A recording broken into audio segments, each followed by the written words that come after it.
Report देखिए पहनाने वाली की।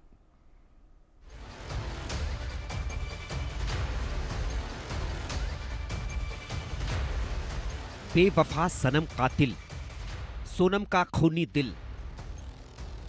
राजा को नहीं थी भनक, सोनम की खौफनाक सनक।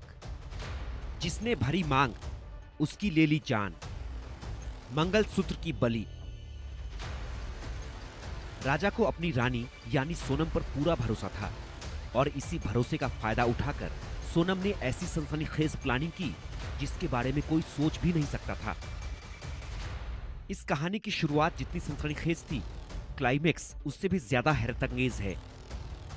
दरअसल सोनम वो पत्नी है जिसने अपनी शादी के ठीक 12 दिन बाद अपने पति राजा रघुवंशी की सुपारी देकर हत्या करवा दी। सोनम वो बीवी है जिसने हनीमून पर जाने से पहले ही अपने सुहाग को उजाड़ने की साजिश रची और हनीमून मनाने के 48 घंटे के अंदर अंदर अपने पति राजा रघुवंशी को हमेशा हमेशा के लिए रास्ते से हटा दिया। जिस इंसान ने उसे धूमधाम से अपना जीवन साथी बनाया, जिसने उसकी मांग को भरा, जिसने साथ जीने मरने की कस्में खाई, उसे मारने के लिए पत्नी सोनम ने खौफनाक साजिश रची। और ये सब उस शख्स के लिए सोनम ने किया जो उसका नौकर था, राज कुशवाहा, जिससे सोनम प्यार करती थी। ये वही राज कुशवाहा जिसके साथ मिलकर उसने अपने पति राजा रघुवंशी के कत्ल की सुपारी दी।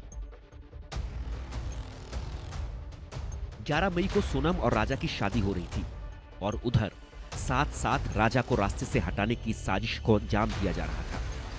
राज कुशवाहा की दोस्ती विशाल चौहान, आकाश राजपूत और आनंद से थी। उसने इन तीनों को सोनम के साथ मिलकर राजा को रास्ते से हटाने की सुपारी दे दी। प्लान ये था कि शादी के बाद राजा को किसी ऐसी जगह पर ले जाए जहां उसकी मौत सिर्फ हादसा नजर आए। इस प्लान के तहत ही खुद सोनम ने हनीमून मनाने के लिए मेघालय को चुना। राजा मेघालय नहीं जाना चाहता था, लेकिन सोनम ने 18 मई को अचानक राजा को बताया कि उसने हनीमून के लिए मेघालय की 2 टिकटें बुक कर रखी हैं। कमाल ये था कि सोनम ने वापसी की टिकट बुक नहीं की थी।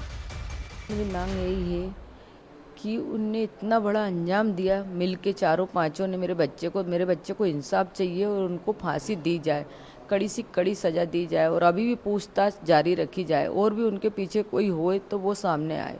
हो सकते हैं, क्यों नहीं हो सकते? जब वो इतना रास्ता बदल सकते हैं यहाँ से वहाँ से, तो फिर वो आगे भी हो सकते ना।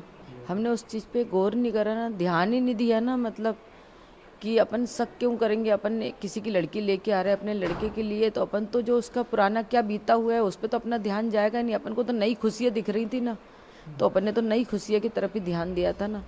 सोनम पर राजा आंख बंद करके भरोसा कर रहा था, लेकिन उसे क्या पता था शादी के बाद कदम कदम पर सोनम बेवफाई के साथ हत्या की प्लानिंग तक कर रही है। और फिर 23 मई को पत्नी सोनम ने पति राजा को भयंकर मौत दी। सोनम के बताए लोकेशन पर तीनों सुपारी किलर पहुंचते हैं और राजा रघुवंशी के सिर पर पेड़ काटने वाले तेजदार हथियार से वार करते हैं। राजा तड़प तड़प कर मर जाता है और बेवफा सोनम अपने मंसूबों में कामयाब हो जाती है। सोनम इतनी सनकी निकलेगी ये तो किसी ने सोचा भी नहीं था। सोनम अब सलाखों में है और उसका पाप चिल्ला चिल्ला कर बता रहा है। Bureau report, India news.